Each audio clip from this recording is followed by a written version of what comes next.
este período terrível que está por vir se inicie. E quando a gente fala isso aqui, querido irmão, querida irmã, eu já estou ao vivo, viu?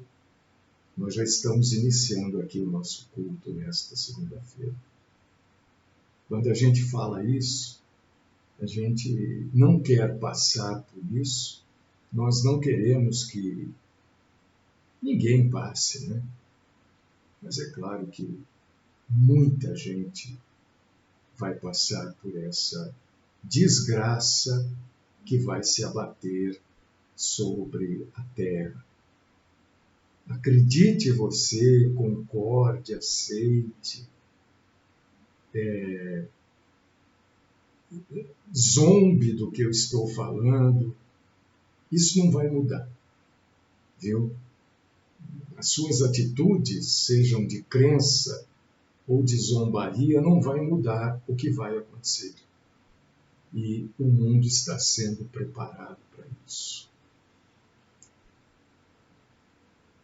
Deus querido, Pai Todo-Poderoso e Eterno, nós nos reunimos aqui nesta manhã, iniciando mais uma semana, para cultuar o Senhor. Nós queremos iniciar a semana chamada de Semana Útil, já que a semana começou ontem. Nós queremos iniciar prestando ao Senhor um culto de adoração, dizendo: Senhor, tudo só tem valor para nós se nós tivermos o Senhor à frente. Por causa disso que nós todas as manhãs estamos aqui.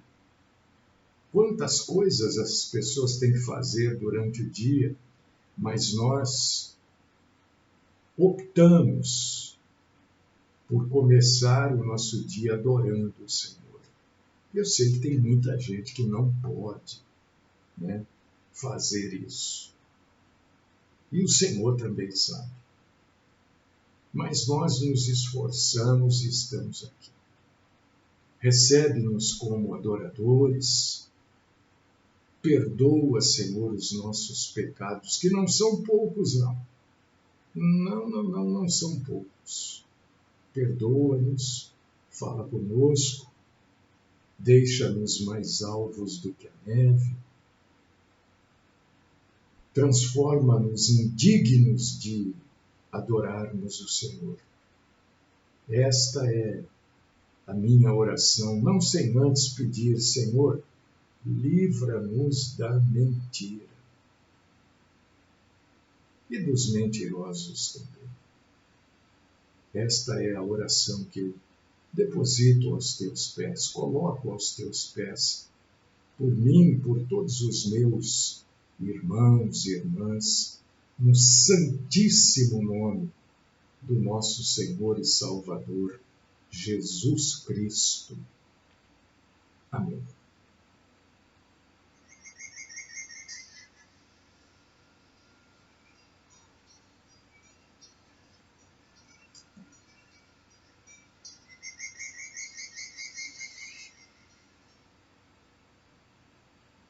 Muito bem, eu gostaria que vocês abrissem a Bíblia no Evangelho conforme Mateus. Mais bonito dizer assim, no Evangelho segundo Mateus, capítulo 6, versículo 24. Se você puder abrir a sua Bíblia, eu gostaria a gente ler junto. Não se esqueça de ler os versículos anteriores, né, posteriores, de tudo aquilo que eu indico aqui, viu? É bom, é muito bom. É de bom tom, ou de bom alvitre. Mateus capítulo 6, versículo 24. Se você puder ler comigo, leia, se não, ouça. A Bíblia diz que a fé vem de ouvir a palavra de Cristo. Então, se você não puder ler, ouça, eu vou ler. Jesus disse: ninguém pode servir a dois senhores, Porque ou há de aborrecer-se de um e amar o outro, ou se devotará a um e desprezará ao outro. Não podeis servir a Deus e às riquezas. A gente está cansado de saber disso, né? Às vezes as pessoas ficam assim, me perguntam, dois senhores, o que é isso? O que são dois senhores? Quais são os dois senhores? Na verdade, não são dois, né? Então a Bíblia está errada? Não. A Bíblia diz que existe um só Senhor, não é? Deus. O único Deus. E a Bíblia não diz que existem falsos deuses. Então o restante todos são os senhores. Um só Senhor, Deus. Um só Deus. O restante são os senhores. E quem são esses senhores? Senhor ou senhores é qualquer coisa que escravize você. Isso passa a ser mestre na sua vida. Tudo que te escraviza passa a comandar a sua vida. Se o sexo te escraviza, se você é escravo do sexo, então o sexo é senhor da sua vida. Não pode. Nada pode ser senhor da nossa vida a não ser Deus. Ele é o nosso Senhor, Ele é o nosso mestre, né? Então qualquer coisa que te escravize é teu Senhor. Não tem gente que chega assim na sexta-feira, agora eu vou tomar minha cerveja. Não, mas peraí, você pode tomar cerveja o dia que você quiser. Parece que o sujeito quer que a sexta-feira chegue, né? Não para ele ter o sábado, o domingo para relaxar, descansar. É para tomar cerveja. Eu conheço algumas pessoas que vão para a praia para beber. Você deve conhecer também. Eu acho isso um absurdo, gente. Quem quer beber, bebe em qualquer lugar. Não precisa ir para a praia para beber. Bebe em qualquer lugar, ué. O sujeito vai para a praia para beber, mas lá longe, né? Vai gastar uma grana para ir para a praia. Faz tempo que eu não vou, eu não sei. Mas é uma grana preta, de pedágio, de combustível, enfim. Então, tem gente que tem o álcool como senhor. Outros têm o dinheiro como senhor. A maioria tem o dinheiro como senhor das suas vidas. Quem é que manda na sua vida? É o dinheiro.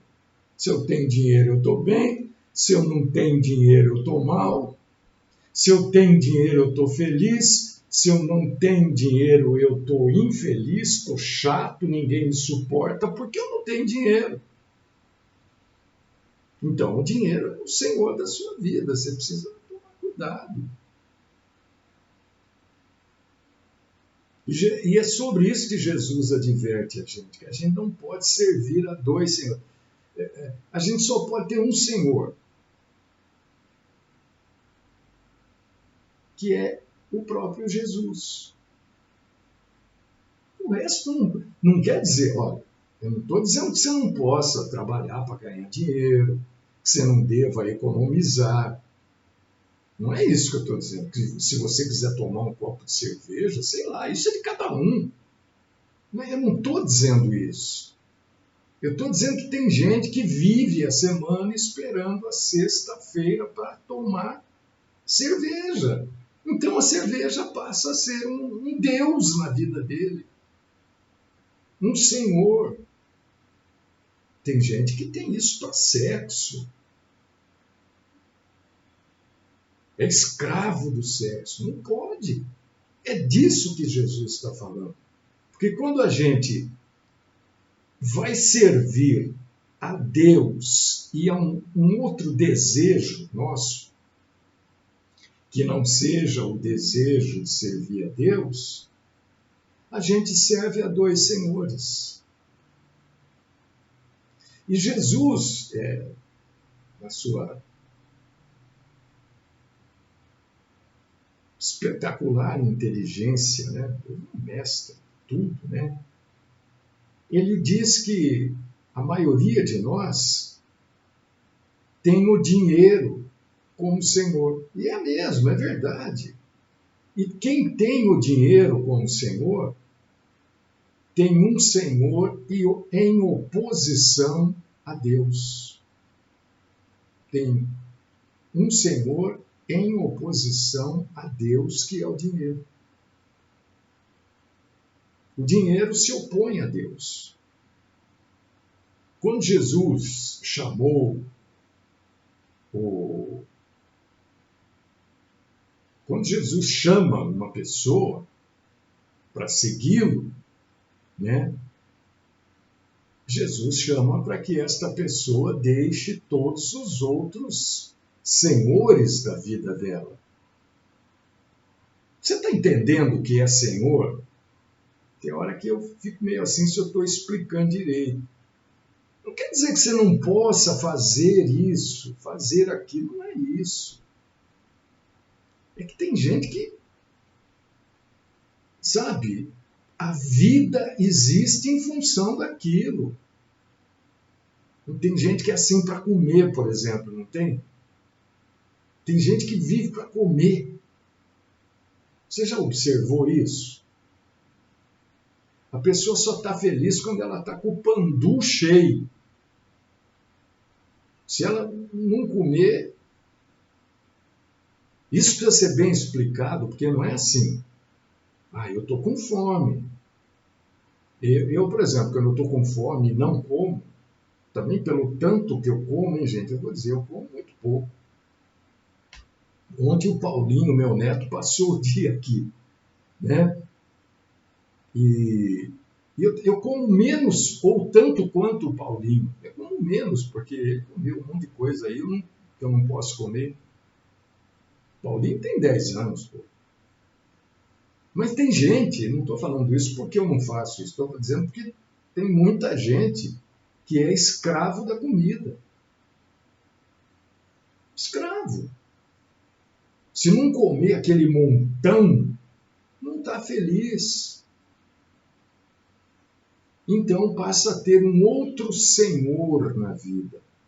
Qual que é esse senhor? A comida. E tudo aquilo que escraviza a gente, tudo.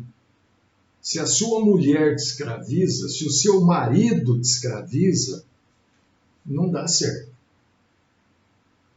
Tudo aquilo que escraviza a gente, tira o senhorio do Senhor de Deus das nossas vidas. Porque Deus não quer que nenhum de nós seja escravo dele. Deus exige escravidão? Não, você faz o que você quer. Ele diz, olha, isso daqui é correto, isso é, isso aqui não é. Agora você faz o que você quer. Porque quando Jesus chama alguém para segui-lo, e ele chama todo mundo, hein? Jesus nunca me chamou. Claro, você está achando que ele vai bater na porta da sua casa e dizer, ô fulano, vem me seguir aqui. Não é assim que vai acontecer. Mas todo mundo é chamado, né? E ele chamou certa vez Mateus. Não tem o Evangelho de Mateus? É esse mesmo. É esse Mateus aí. É no Evangelho de Mateus que nós acabamos de ler aqui, capítulo 6, versículo 24. Quando ele chamou esse sujeito, Mateus era um salafrário. Mateus era judeu, mas ele roubava dos próprios patrícios. Ele era muito safado, muito ordinário. Ele era muito bandido. Mateus, Porque ele era cobrador de impostos. Hoje os impostos são cobrados, meu Deus, né? Hoje a gente paga tanto imposto, né? E Mateus era o sujeito que cobrava os impostos, ele era da coletoria. Ele cobrava os impostos para os romanos, quer dizer, ele cobrava do próprio povo dele para dar para um povo que estava oprimindo o seu povo. Ele já era odiado por isso. E ele tinha um outro defeito. Uma parte daquilo que ele pegava de imposto, ele roubava, ele pegava para ele. Lê lá Mateus 9:9. E quando Jesus chama Mateus para segui-lo, porque, né, você cobrar imposto para quem oprime o seu povo e ainda roubar do imposto, você está roubando o próprio povo e do seu patrão também, você rouba duas vezes, né? E Mateus, quando Jesus chama ele para segui-lo, ele se afasta de tudo isso, dessas coisas extravagantes, dessas riquezas, dos negócios sujos que ele fazia. Ele deixa de ter outro Deus. Quem era o Deus dele? Era o dinheiro. Era o dinheiro que era o Deus dele. A gente vê hoje, não vê? Agora um pouco menos. Mas não tinha. Tem ainda esse povo que rouba e depois aparece lá nas mídias sociais, né? Com aquele montão de nota de 100, de 200, assim na mão, ostentando. Não tem aqueles que roubam e depois ficam exibindo o carro roubado, a moto roubada. Quem é o Deus dessa gente? É o dinheiro. Eles não roubam nem por necessidade se deve roubar, mas, né, roubar para comer, segundo a própria Bíblia, eu não sei aonde, mas está na Bíblia, muito provavelmente lá em Levítico, roubar para comer não é crime. Mas essa gente, a maioria, não rouba para comer, rouba para ostentar ou para financiar outros roubos. Então essa gente tem outro Deus. Mas não é só ladrão que tem outro Deus. As pessoas assim, comuns, né? Porque ser ladrão também hoje está um negócio tão comum, né? Então, que também tem outros deuses. O poder, a fama. Tem gente que é louco para ser famoso. Doido, faz qualquer coisa na vida para ser famoso. Quem é o Deus deles? A fama. Como é que vai servir Jesus e a fama? Não tem jeito. E Jesus chamou Pedro, Tiago, João. Eles estavam lá pescando, né? Eles eram pescadores. E isso aí você lê lá em Marcos, capítulo 1, versículos 16 ao 18. E Jesus chamou essa gente. Obedecer ao chamado de Jesus significa o quê? E para esses que foram os apóstolos, aliás, deixa eu perguntar um negócio para você. Você sabe o nome dos 12 apóstolos? Sabe? Então fala aí para você. Não é para mim, não, é para você. Não, que se você não souber, você não é salvo, não é nada disso. Né? Mas fala o nome dos 12 apóstolos aí para você.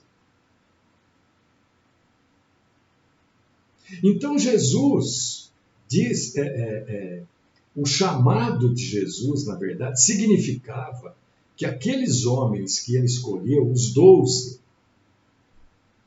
tinham que deixar tudo para trás, inclusive a família, para trabalharem para Jesus.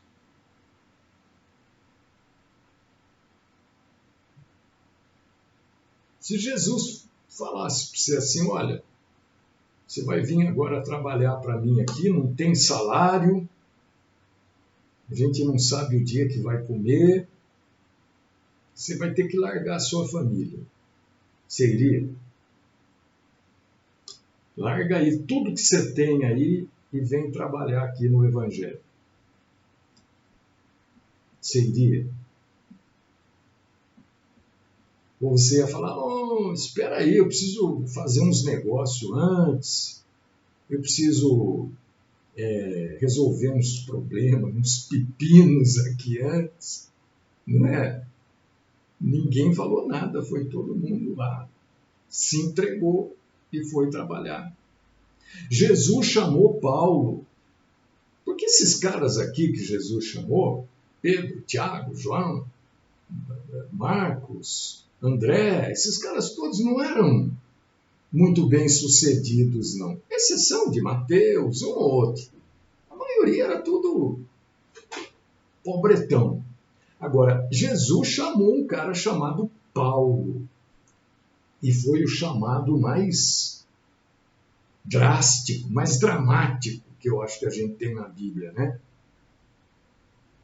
Porque Paulo era um sujeito bem estabelecido. Paulo tinha dupla cidadania. Paulo ganhava bem. Paulo tinha autoridade. Paulo tinha autoridade. E aí Jesus chama Paulo e diz assim, olha, agora eu vou mostrar para você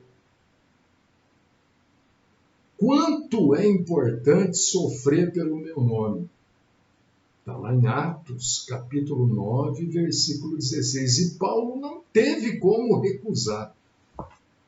Se você ler lá, você vai ver, não teve como recusar.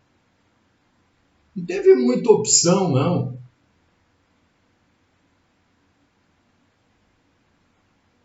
E o curioso é que hoje a gente...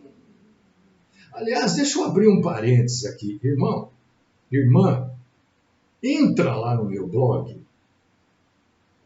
Teve um concílio lá em... Eu não sei, esqueci o nome da cidade. Nos Estados Unidos.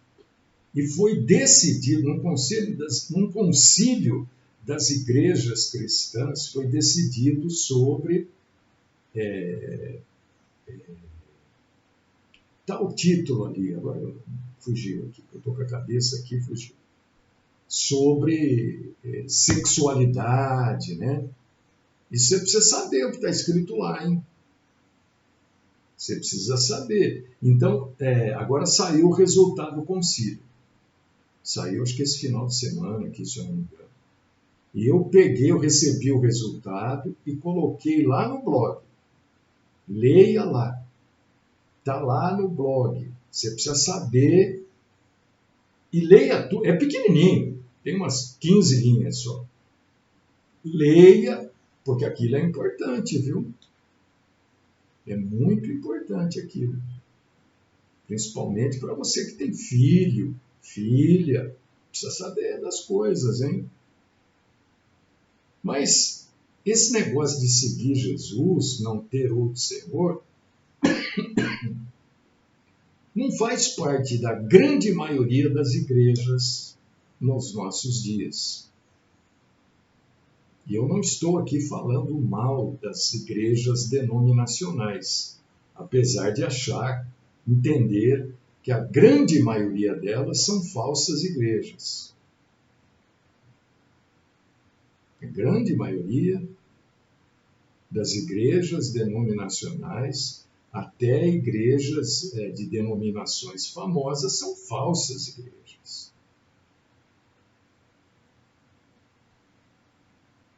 Mas este chamado de Paulo, que a gente lê sobre ele em Atos 9,16, não faz parte da campanha publicitária do cristianismo. Mas aquilo que aconteceu com Paulo e com Pedro, com João, com os apóstolos lá, aquele chamado primeiro, né, é que na verdade significa mesmo seguir Jesus. É isso que significa. E a gente lê o que eu acabei de falar aqui em Lucas capítulo 9, versículo 23. Então, se você tem alguma dúvida do que eu acabei de falar, né? Mas era o trabalho dele, Djalma. Por causa disso que eu falei que Paulo era um cara bem de vida, dupla cidadania. Ele era judeu e tinha cidadania romana também. E ele trabalhava, era o trabalho dele, para os dois lados. Ele trabalhava para o sinédrio judeu e trabalhava para o Império Romano. Ele batia nos cristãos, defendendo o judaísmo. E já defendia também os romanos. Entendeu? Então, isso é um verdadeiro chamado, né? E isso é um exemplo de chamado. O de Paulo, o de Pedro, e vai por aí afora. Quando a gente diz que vai trabalhar para Jesus, ou vai se entregar para Jesus, né, vai se converter, isso também você não vai ouvir dentro de igreja nenhuma, viu?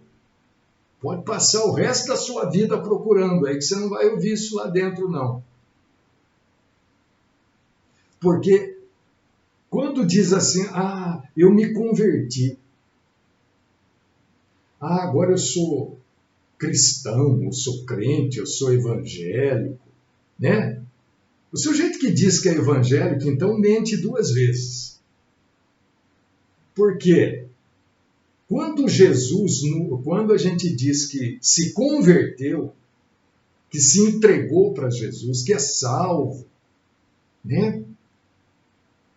A gente tem que abandonar tudo ou mais. E isso não pode importar quanto vai custar para a gente. Isso não sou eu que estou dizendo, não. Mateus, um pouquinho à frente, aí, capítulo 10, versículos 34 e 39, você vai ler isso que eu acabei de falar. Mas a maioria não, a maioria diz que é de Jesus e continua servindo um monte de deuses por aí todos os dias. Deus descreve a si mesmo como um Deus zeloso. Você lê sobre isso em Êxodo, capítulo 34, versículo 14. Isso que quer dizer ser zeloso? Quer dizer que ele guarda o que é seu por direito. Se você é um pai zeloso, é porque você guarda a sua família, a família que é sua, porque você tem direito sobre isso. Sobre a família, sobre guardar a sua família. E é exatamente isso que Deus faz. Deus é ciumento. Não esse ciúme aí, bobo. Não, Deus é ciumento nas relações que Ele tem para conosco. Por que Deus é ciumento? Você sabia que Deus é ciumento? Está na Bíblia também, viu? Colossenses capítulo 1, versículo 16. Deus é ciumento porque nós fomos criados para conhecer Deus e amar Deus. E Deus tem ciúme dessas afeições que nós devemos ter por Ele. Ele é ciumento por si mesmo. Por si mesmo Deus é ciumento. Está lá no Salmo 50, versos 9 e 10. Deus é ciumento porque a gente precisa dele. A gente precisa dele. Por causa disso que ele é ciumento. Marcos, capítulo 12, versículo 30, e Mateus, capítulo 22, versículo 37. E quando a gente diz que serve a Deus, mas serve também outros senhores, dinheiro, por exemplo, comida, bebida, relacionamento, enfim, vai por aí afora, a gente rouba a gente mesmo. Você já roubou de você? É isso que a gente faz.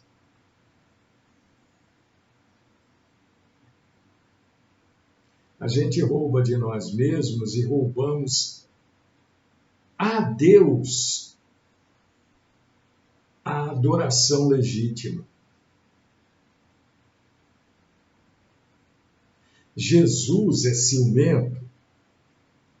Não tô falando, não é esse ciúme aí, hein? Por favor, entenda. Né? Porque Jesus nos quer exclusivamente para Ele. Por que Ele nos quer exclusivamente para Ele? Porque Ele nos comprou. Ele comprou a gente. Todo salvo é comprado pelo sangue de nosso Senhor Jesus Cristo. E este sangue é que nos livra dos antigos senhores que nós tínhamos.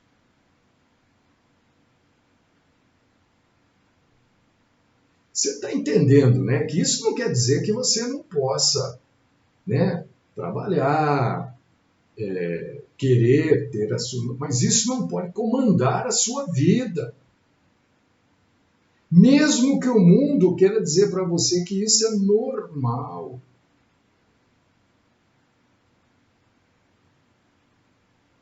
Ninguém está dizendo que você não pode. Eu não vou dizer para você que você não pode tomar um copo de vinho. Ou dois, eu não sei. É você que tem que saber. Agora, o vinho não pode ser o motivo da sua vida. Senão ele passa a ser seu senhor, senão ele comanda, você passa a ser alcoólatra. Alcoólatra é aquele sujeito que levanta de manhã, você conhece, você já viu. Levanta de manhã tremendo. Por que o sujeito treme? É o desejo, é a vontade de jogar o álcool para dentro do corpo. Aí ele bebe um pouquinho e para de tremer. Daqui a pouco ele está tremendo de novo. Qual que é o senhor?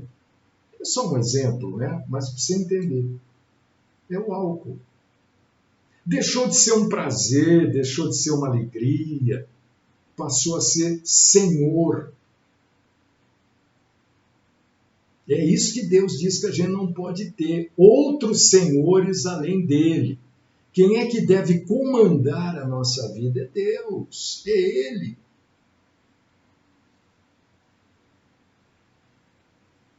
As pessoas querem, né? Eu falo, toda semana eu falo, né? As pessoas vão nessas igrejas falsas, mentirosas, a coisa cheira até mal esses lugares aí. Por que você fala assim? Porque é verdade.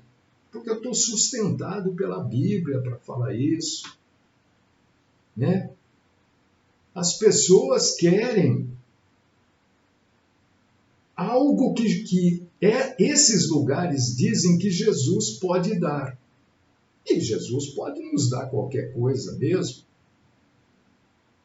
Mas as pessoas não querem se comprometer com Jesus. Você vê que esses testemunhos aí, o nome de Jesus está sempre no final. Está lá jogado no finalzinho. O que vale, o que é salientado é o bem. E isto é servir a dois senhores. Quando alguém te chama para fazer a campanha disso, a campanha, a campanha é o Senhor da sua vida. A campanha passa a ser algo importante. Parece que Jesus só está na campanha. Parece que Jesus não é onisciente, onipresente, onipotente. É a campanha que vai convencer Jesus. Olha como a gente rebaixa Deus. A campanha, a nossa insistência, a gente se coloca na frente. Porque aquilo que a gente vai fazer, aquilo que a gente vai se dispor a fazer, é que convence Deus a fazer aquilo que a gente quer. Então nós somos maiores do que Deus, porque nós temos poder de convencimento. A gente não pode servir a dois senhores, né? Porque Jesus ressalta isso, que ou a gente vai acabar odiando um e amando o outro. E porque os outros senhores sempre indicam caminhos diferentes daquele que o Senhor indica. Sempre, pode ver. O álcool indica sempre um caminho diferente. O dinheiro, então, indica caminhos que, meu Deus do céu, né? E vai por aí afora. Então, irmão, irmã em Cristo, se a gente tentar servir a dois senhores, nós vamos ter lealdade definida, dividida, ou melhor. Seria como? Como? Um exemplo. Se você, minha irmã, tivesse o seu marido e um amante, seria como, meu irmão, se você tivesse a sua esposa e uma amante. É exatamente isso, porque você teria que dividir o seu tempo, as suas energias, o seu amor entre a sua esposa e a sua amante, entre o seu esposo e o seu amante. Servir a dois senhores é isso. É quando a gente divide aquilo que deve ser de uma pessoa só. E somente com a ajuda do Espírito Santo de Deus é que a gente pode entender isso e lutar com a ajuda do Espírito Santo de Deus para permanecermos fiéis a um só Mestre, a um só Senhor. Isso que eu acabei de falar, você pode ler em João, capítulo 6, versículo 44. E que isso, que tudo que foi dito hoje aqui, te fortaleça para pensar, fazer uma análise na sua vida. Não, mas não é só você, Jair. Qualquer um que se propõe a arrumar um amante ou a mulher, um amante, não divide, multiplica o problema, está certo. Isso é um problema. Uma mulher já dá um trabalho, que eu vou falar, né? Um homem também dá um trabalho. Pensou dois. Né? Total falta de inteligência mesmo, né? Mas o Espírito Santo é que nos ajuda a entender isso e nos ajuda a colocar de lado aquilo tudo que nos desvia do caminho do verdadeiro cristianismo.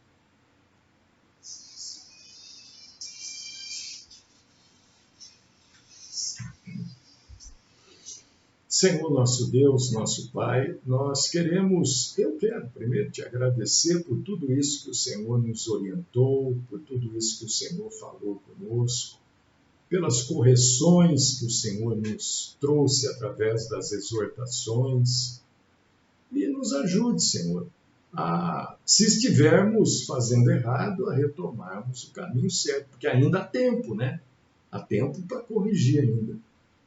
Depois que o Senhor vier buscar a igreja, não há mais tempo para correção. Ou depois que a gente partir, através da morte, né, também não há mais tempo para correção.